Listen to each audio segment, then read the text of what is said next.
जय हिंद जय भारत साथियों। कैसे हैं आप लोग एक्टिव हो जाइए। फिर बात करते हैं। बहुत गंभीर विषय है जिस पर आज बात रखनी है। आज एक वीडियो बहुत वायरल हो रही है, एक रील बहुत वायरल हो रही है जिसमें एक रिकवरी एजेंट जो की महिला है वो किसी सीआरपीएफ के जवान से बात कर रही है और वो उसे बुरा भला कह रही है। किस स्तर का बुरा भला कह रही है वो देखने का विषय है। वो क्या कहना चाह रही है उससे। वो उससे इतना कुछ कह रही है कि वो अगर कोई नॉर्मल आदमी होता तो वो शायद शर्म से ही मर जाता। इस लेवल की रिकवरी एजेंट्स को ट्रेनिंग दी जाती है कि वो लोग सामने वाले को इतना प्रताड़ित कर दें, इतना बेइज्जत कर दें कि वो जो सुन रहा है वो शर्म से ही मर जाए। उस व्यक्ति के लिए बहुत सारे मीडिया चैनलों पे वो वीडियो चल रही है। वो ऑडियो क्लिप है बेसिकली, और वो उसमें वो महिला उस जो सीआरपीएफ का जवान है उसे बता रही है और उसे ऐसा भी कह रही है कि भाई तुम्हारे अगर तुम पढ़े लिखे होते तो शायद कहीं अच्छी जगह नौकरी कर रहे होते। अनपढ़ हो, तुम्हें चीजें समझ में नहीं आ रही इसलिए तुम्हें बॉर्डर पे भेज दिया गया है। क्या अनपढ़ लोग बॉर्डर पे जा रहे हैं? अगर ये लोग नहीं होंगे तो क्या ये रिकवरी एजेंट्स जैसे लोग अपने घरों पर सुरक्षित रह पाएंगे? कितना गिर गए हैं लोग पैसे की वसूली करने के लिए, और किस हद तक गिरने वाले हैं आगे, मैं समझ नहीं पा रहा हूं। हम लोग लगातार आपको ये समझाना चाह रहे हैं कि ऐसे लोगों से डरना नहीं है। जो लोग आपको प्रताड़ित कर रहे हैं, बदतमीजी कर रहे हैं, गाली गलौज कर रहे हैं, उन लोगों से डरना बंद कीजिए। ये लड़ाई आपके लिए ही नहीं है, ये आने वाली जो आपकी पीढ़ियां हैं, आने वाली जो जनरेशन है, ये लड़ाई हम उनके लिए लड़ रहे हैं। जो लोग कर्जे से परेशान हैं, जो लोग कर्जा ले रहे हैं, उन लोगों की मदद हम लोग कर रहे हैं। कर्जा क्यों लिया जाता है? कर्जा इसलिए लिया जाता है कि व्यक्ति अपना कुछ काम धंधा करे, कुछ सेट कर ले, कुछ ऐसा सोर्स ऑफ इनकम बनाए जिससे वो अपना घर चला सके, या फिर घर मकान लेने के लिए लेता है, या फिर अपनी ज्वेलरी लेने के लिए लेता है। लेकिन वो कर्जे में फंसा क्यों? अपनी गलतियों की वजह से नहीं फंसा है, वो फंस गया है सरकार की गलत नीतियों के कारण। हम कब से इस बात को कह रहे हैं कि आप अगर कर्जे में फंस गए हैं तो इसमें आपकी बिल्कुल भी गलती नहीं है। आप सरकार की गलत नीतियों के कारण कर्जे में फंस गए हैं, जिसकी वजह से आप समझ भी नहीं पा रहे हैं कि सरकार ने ऐसी क्या गलतियां की, और घर वाले भी नहीं समझ पाएंगे। क्यों नहीं समझ पाएंगे? क्योंकि उन्हें लगता है कि आप जिद कर रहे थे, आपको बिजनेस करना था, आपको प्रॉपर्टी खरीदनी थी, आपको कुछ पैसा लेकर लोन पर और काम धंधा करना था, कुछ ऐसा सेट करना चाह रहे होंगे, क्योंकि आपको पता था कि आपकी प्लानिंग क्या है। लेकिन घर वालों को ये सब कुछ नहीं पता था। बिजनेसमैन परेशान है। बिजनेसमैन क्यों परेशान है? बिजनेसमैन इसलिए परेशान है, गलत जीएसटी लगाया। अब जीएसटी में सुधार कर दिया सरकार ने। 8 साल तक सरकार ने खून चूसा लोगों का, और 8 साल के बाद क्या समझ में आया है कि भाई जीएसटी की दरें इतनी नहीं होनी चाहिए। 8 साल तक कितने लोगों का मतलब खून बिल्कुल ऐसे जैसे दीमक खून चूस लेता ना, वैसे खून चूसा जा रहा था। उस लेवल पे जनता को प्रताड़ित किया जा रहा है, लूटा जा रहा है।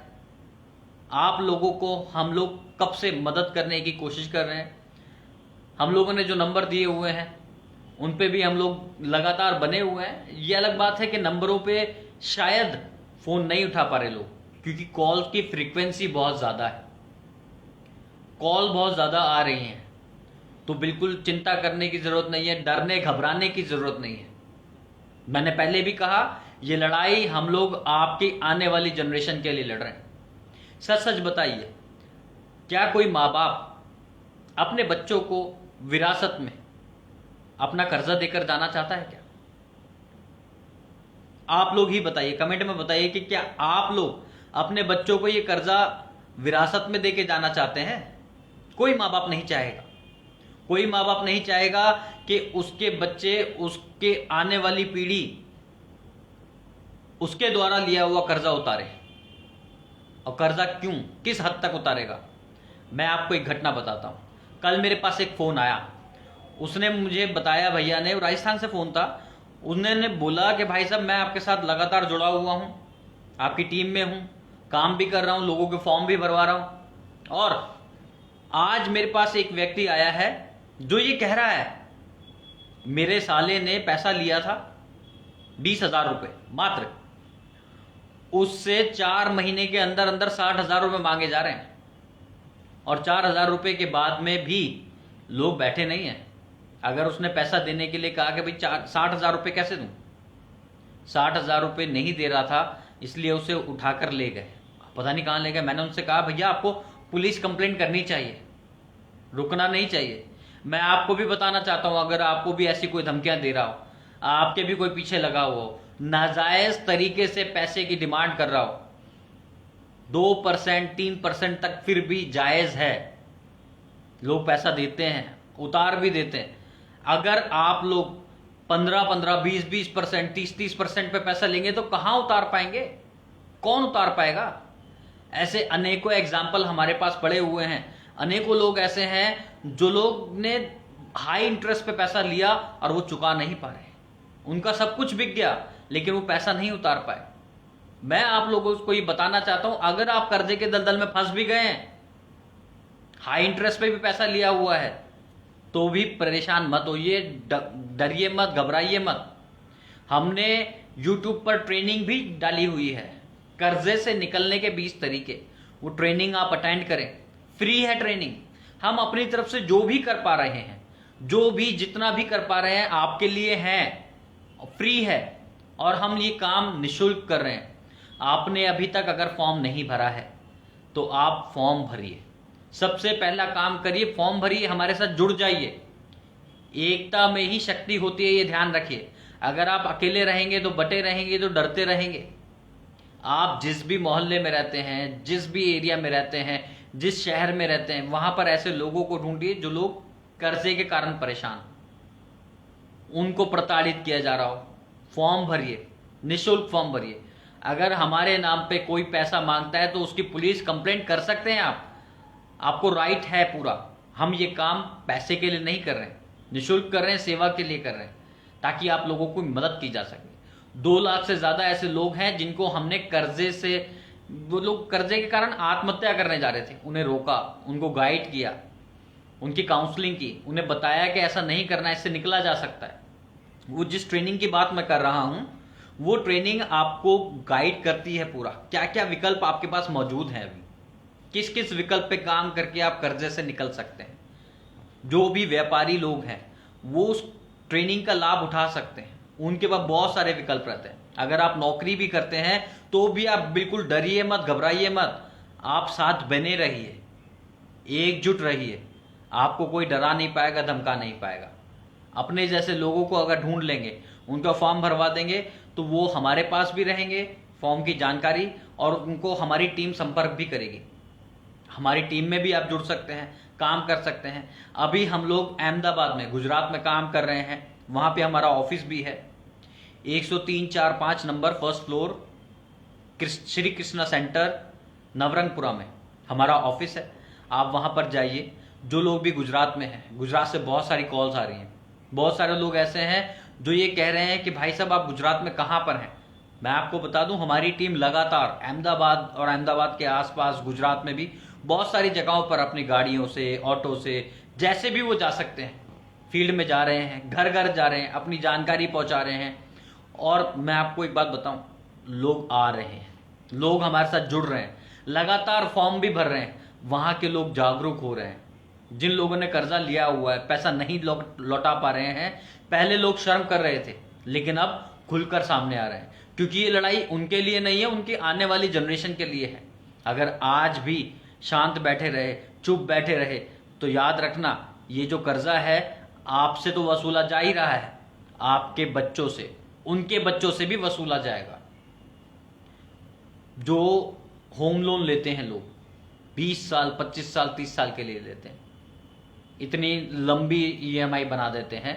उस ईएमआई को चुकाने में कितना समय लगता है, पीढ़ियां बीत जाती हैं। अभी 2018 में एक व्यक्ति ने बताया मुझे कि भाई साहब मैंने लोन लिया था, 1 साल तो मैंने पूरा लोन भरा क्योंकि मेरा काम धंधा चल रहा था, लेकिन अब नहीं भर पा रहा हूं। क्यों नहीं भर पा रहे थे? वो लॉकडाउन की वजह से फंस गए थे। बैंक को उन्होंने बताया कि भाई साहब मेरा लोन था 20 साल का, मैं अभी नहीं भर पा रहा हूं क्योंकि आपको पता है कोविड चल रहा है, सब कुछ है और पैसा आ नहीं रहा है, पैसा आना बंद हो गया है, इस वजह से मैं पैसा नहीं भर पाऊंगा। तो बैंक वालों ने कह दिया कोई बात नहीं, आप मोरेटोरियम ले लीजिए और 1 साल के लिए आपको कोई ईएमआई नहीं देनी है। मोरेटोरियम दे दिया, उसने भी ले लिया, ठीक है। 1 साल बाद वो गए, हुआ क्या? उनकी ईएमआई बढ़ा दी। पहले जो उनका केस, जो उनका लोन था 20 साल का था, वो 50 साल का कर दिया गया। क्यों? क्योंकि 2 घटना हुई इस बीच में। एक तो ईएमआई जो उसकी 1 साल की थी वो सबसे लास्ट में एंड में लगा दी, उसके ऊपर इंटरेस्ट पे इंटरेस्ट, इंटरेस्ट पे इंटरेस्ट लगता रहा। फिर दूसरी घटना क्या हुई? रेपो रेट बढ़ाया गया। जब रेपो रेट बढ़ा दिया तो उससे क्या रहा? उससे इंटरेस्ट रेट और बढ़ गया। इंटरेस्ट रेट बढ़ गया, इसलिए उसका जो लोन था वो 50 साल का हो गया। जिस आदमी ने लोन लिया वो तो भर ही रहा है, उसका बेटा भी भरेगा और उसका पोता भी भरेगा। वो घर उसका कब होगा? कभी नहीं होगा। बीच में दोबारा अगर इंटरेस्ट रेट बढ़ गया तो क्या होगा? फिर ये ईएमआई 50 साल की जगह 60 साल चली जाएगी। यही तो होगा और यही हो रहा है। ये साइकिल में फंसा लेते हैं ईएमआई की, लोन की। और आपको एक चीज और कहते हैं, अगर आप लोन नहीं भर पा रहे, ईएमआई इस बार नहीं भर पा रहे हैं, तो एक काम करो, टॉप अप करा लो। एक लोन और कर देते हैं, सामने वाला पहले ही नहीं भर पा रहा है, एक लोन और कर दिया तो 2 लोन हो गए। नहीं तो बीटी करा लो। अपने यहां तो जितना लूटना था लूट लिया, अब दूसरा बैंक लूटेगा, बैंक ट्रांसफर करा लो। साथियों, ये एक जाल है, उस जाल में लगातार आपको फंसाया जा रहा है। कोई अपना पैसा फ्री में देगा क्या आपको?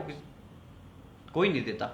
जबरदस्ती आपको कार्ड थमा दिया जाता, भाई साहब क्रेडिट कार्ड ले लो, पैसा है, काम आ जाएगा। क्रेडिट कार्ड में फंसा दिया। और लोग ले भी लेते हैं कि हाँ कहीं भी यूज कर लेंगे। अरे भैया यूज तो कर लेंगे, वो ठीक है, लेकिन उसका इंटरेस्ट कितना हाई है? 30%, 35% जाके बैठता है। तो क्या आप भर पाओगे? वो तो इंतजार ही कर रहे हैं कि आप एक गलती करो, फिर आप पे पेनल्टी पे पेनल्टी, पेनल्टी पे पेनल्टी करते चले जाएंगे। साथियों, इस कुचक्र से निकलो, इस कुचक्र में मत फंसो। अगर आप अभी भी फंस गए हो, आपके पास अभी भी समय है। 30 सितंबर लास्ट डेट है फॉर्म भरने की। आप फॉर्म भरिए। हम लोग कर्जा मुक्ति प्रमाण पत्र देना शुरू कर रहे हैं। 31 अक्टूबर से कर्जा मुक्ति प्रमाण पत्र दिए जाएंगे। अभी हमारा ऑफिस अहमदाबाद में है, गुजरात में। वहां पर हमारी टीम लगातार काम कर रही है, फील्ड में काम कर रही है, रोज नए फॉर्म भरवा रही है। हजारों की तादाद में लोग भी आ रहे हैं, हमारे ऑफिस भी विजिट कर रहे हैं। आप अगर गुजरात में, अहमदाबाद में या अहमदाबाद के आसपास कहीं रहते हैं तो हमारे ऑफिस जाइए, अपनी समस्या लेके जाइए। कैसी भी समस्या हो, आपको वहां पर कोई ना कोई सोल्यूशन जरूर दिया जाएगा। आप हमारे साथ मिलकर एज अ टीम भी काम कर सकते हो। अगर आपको लगता है कि आपके साथ साथ आप और लोगों की भी मदद करना चाहते हो, तो टीम बनकर भी हमारे साथ काम कर सकते हो। हमारा पता मैंने आपको बता दिया, मैं एक बार और पता बता देता हूं। 103-4-5 first floor, Shri Krishna centre, Navrangpura. यहाँ पर आपको जाना है, हमारी टीम वहाँ पर आपको मिलेगी। आपकी कोई ना कोई मदद ज़रूर की जाएगी। अभी थोड़ी देर पहले भी एक साथी का फ़ोन आया था, उसने कहा कि जी मुझे कोर्ट से सम्मन आया हुआ है, मुझे क्या करना है। मैंने उसे बताया भैया अगर कोर्ट से सम्मन हुआ है, आया है, तो आपको कोर्ट जाना पड़ेगा, पेश होना पड़ेगा। कोर्ट ने तलब किया है आपको, आप जाइए और अपने साथ एक वकील को भी लेके जाइए, अकेले मत जाइएगा। हमारी टीम के पास वो जाएंगे, ऑफिस जाएंगे, क्योंकि वो गुजरात से ही थे। उनसे मैंने पूछा कितनी दूर है आपके यहाँ से अहमदाबाद, तो उन्होंने बताया मेरे यहाँ से 200 किलोमीटर है। मैंने कहा फिर आपको तो बहुत दूर पड़ेगा। कह रहा है कि जी कोर्ट जाने से अच्छा, जेल जाने से अच्छा है मैं आपके ऑफिस हुआ हूँ, आपकी टीम का हिस्सा भी बनूंगा और आपके साथ मिलकर काम भी करूंगा। वो आदमी काम करने के लिए भी तैयार है, साथ जुड़ेगा भी। उसने कहा कि भैया मैं मदद करूंगा, आप चिंता मत करो, आऊंगा भी, साथ में किसी और को भी लेकर आऊंगा, क्योंकि मेरे पास ऐसे बहुत सारे लोग हैं जो मुझे सपोर्ट भी करेंगे, प्लस वो भी कर्जे में फंसे हुए हैं, और महिला ग्रुप लोन में ज्यादा लोग फंसे हुए हैं।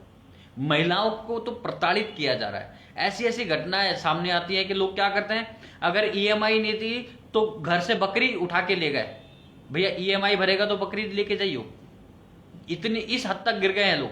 बर्तन उठा के ले जाते हैं, सिलेंडर उठा के ले जाते हैं, इस हद तक क्या है, रिकवरी एजेंट गिर गए हैं। और ये वो लोग हैं जिनके पास उनका कोई प्रूफ नहीं होता कि वो रिकवरी एजेंट है, उनके पास कोई लाइसेंस नहीं होता, सर्टिफिकेट नहीं होता है, उनके पास उनका कोई आईडी प्रूफ नहीं होता है, और वो रिकवरी कर रहे होते हैं। ऐसे लोगों से आपको बचना चाहिए। अगर ऐसा कोई अनजान व्यक्ति आके घर पे खड़ा हो जाता है तो क्या आप उसे एंटरटेन करेंगे? नहीं करना चाहिए, क्योंकि इसके पास कोई सबूत ही नहीं है। कल को वो आपके घर में कोई ऐसी घटना को अंजाम दे गया जिसमें कोई दोबारा भरपाई ना हो, तो क्या करेंगे? ऐसे लोगों को घर में बुलाने की जरूरत नहीं है, बिठाने की जरूरत नहीं है, और ऐसे लोगों को एंटरटेन करने की भी जरूरत नहीं है। आपके घर में महिलाएं होती हैं, उनके साथ बदतमीजी की जाती है इन लोगों के द्वारा। बिल्कुल बचना चाहिए आपको उनसे, और आप लोग सतर्क रहिए, सावधान रहिए। मैं फिर कह रहा हूं, 31 अक्टूबर 2025 से हम लोग कर्जा मुक्ति प्रमाण पत्र देना शुरू कर रहे हैं। हमारा ऑफिस अहमदाबाद में है, गुजरात में। हम लोग वहां से काम कर रहे हैं और आप लोगों के साथ जुड़े हुए हैं लगातार। अगर आप भी हमारे साथ जुड़ना चाहते हैं तो हमारी वेबसाइट पे जाइए www.कर्जमुक्तभारत.co.in। वहां पे जाके फॉर्म भरिए, वहीं पे हमारी टीम के साथ जुड़ने का भी आपको अवसर मिल जाएगा। फॉर्म भरेंगे, अहमदाबाद में रहते हैं तो वहां पे टीम का हिस्सा बनने के लिए लिख दीजिए कि भाई मुझे टीम में भी जुड़ना है आपकी, या फिर हमारे एड्रेस पे चला जाइए, वहां पे जाके अपनी जानकारी दीजिए और बताइए कि मैं आपकी टीम में रह के काम करना चाहता हूं। आपको हमारी टीम का हिस्सा भी बनाया जाएगा। चिंता करने की जरूरत नहीं है। जो प्रण हमने शुरू में लिया था उस प्रण पे अभी तक भी हम लोग कायम है, उसी पे हम लोग लगातार काम भी कर रहे हैं और आप लोगों के साथ बने हुए भी हैं। मैंने कहा कि हम लोग निशुल्क सेवा के लिए काम कर रहे हैं, लोगों की मदद कर रहे हैं। डरिए मत, घबराइए मत बिल्कुल भी। अगर कर्जे में फंस गए हैं तो कोई गलत कदम उठाने की जरूरत नहीं है। सिर्फ फॉर्म भर दीजिए, हमारे साथ जुड़ जाइए, हम लोग आपकी मदद करने के लिए तैयार हैं। अहमदाबाद में रहने की, खाने की व्यवस्था भी हो सकती है। अगर कोई ऐसा परेशान है कि वो रहने खाने की चिंता कर रहा है तो वहाँ जाइए, वहाँ पे कोई ना कोई मदद आपको ज़रूर की जाएगी। आप लोगों ने अगर अभी भी फॉर्म नहीं भरा है, 30 सितंबर लास्ट डेट है हमारे साथ जुड़ने की, फॉर्म भरने की। जिन लोगों ने 30 सितंबर तक फॉर्म भर दिया उन लोगों को कर्जा मुक्ति प्रमाण पत्र जरूर मिलेगा।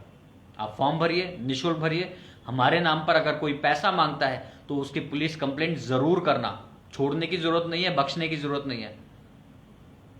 आप लोगों से ये वादा है, पहले जो कहा था कि 1-1 रुपए का कर्जा माफ करवाएंगे, उस पर अभी तक कायम है, उस पर काम कर रहे हैं लगातार। और आज फिर कह रहा हूं, आप लोगों को कर्जे की दलदल से निकालना है, यही हमारी प्रायोरिटी है, प्राथमिकता है। आज के लिए इतना ही। जय हिंद, जय भारत।